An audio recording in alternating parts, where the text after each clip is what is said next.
Universal Precautions is quite simply an infection control policy with precautionary practices that treats all blood and other infectious materials as potentially threatening.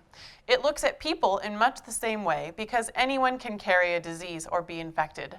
The work areas of a healthcare facility must be treated universally with the very same attention to precaution. Risk identification is a critical part of providing a safe workplace for employees, and the law requires you to identify all potential risks. Once identified, these risks must be individually addressed to minimize or eliminate them. In basic terms, you need to be aware of your environment at all times and understand the things that can harm you or your coworkers.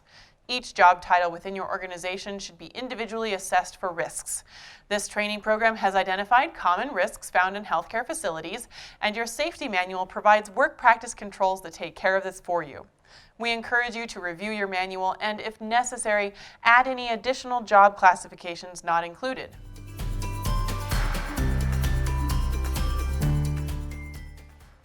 Work practice controls establish policies and procedures to reduce exposures located within the facility, such as prohibiting eating or drinking in contaminated work areas. Other controls include making sure that all sterilization equipment is in working order at all times.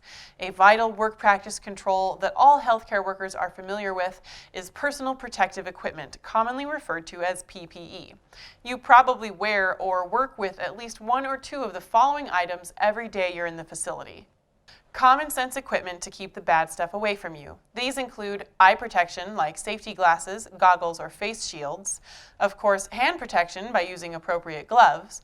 Protective clothing such as shoe covers, coveralls, gowns, and lab coats.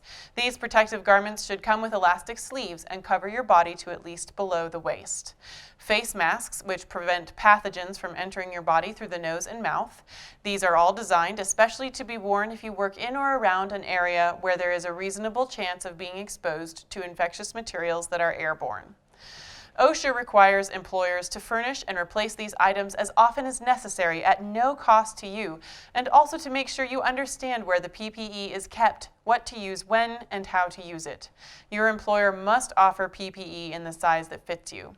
Your employer must also provide the proper cleaning for any personal protective gowns or for your personal clothing contaminated by infectious material. If you are wearing a garment that has been soiled by blood or any other potentially infectious substance, that garment must be removed immediately and placed in a designated biohazard area for storage, washing, decontamination, or disposal.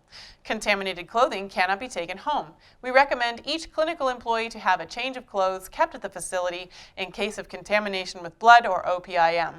In situations where sharp instruments are being used, such as operating rooms for dental operatories, proper shoes are also required. Shoes must not be open-toed, have any porous material such as running shoes, or have holes of any kind where an accidental drop of a sharp can injure the employee's foot.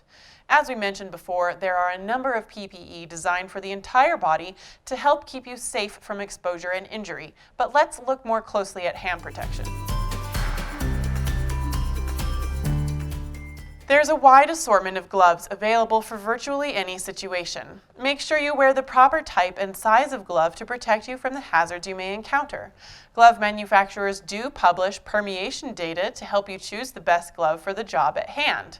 No pun intended. The practice of wearing gloves is the very minimum PPE that must be worn when blood is being drawn, including finger and heel sticks, IV insertions and injections, or any time there is a reasonable chance you come into contact with blood or OPIM.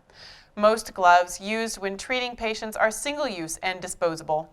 They should be replaced between patients if torn or punctured, or when the glove's ability to function as a barrier is weakened. In any case, for any type of glove, if they ever become cracked, begin peeling, tear, or exhibit signs of deterioration, they should immediately be disposed of with the proper disposal procedures and placed with a new set of gloves.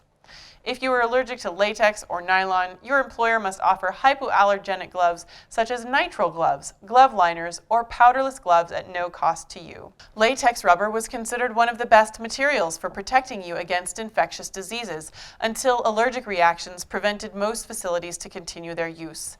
Now, the most popular gloves used in healthcare facilities are hypoallergenic nitrile gloves. Utility gloves made of vinyl, leather, nitrile, or other materials that are used for cleaning may be decontaminated and reused. But again, no matter what gloves you are wearing, always make sure that they are made of materials strong enough to resist or isolate you from the dangers of the task you are performing.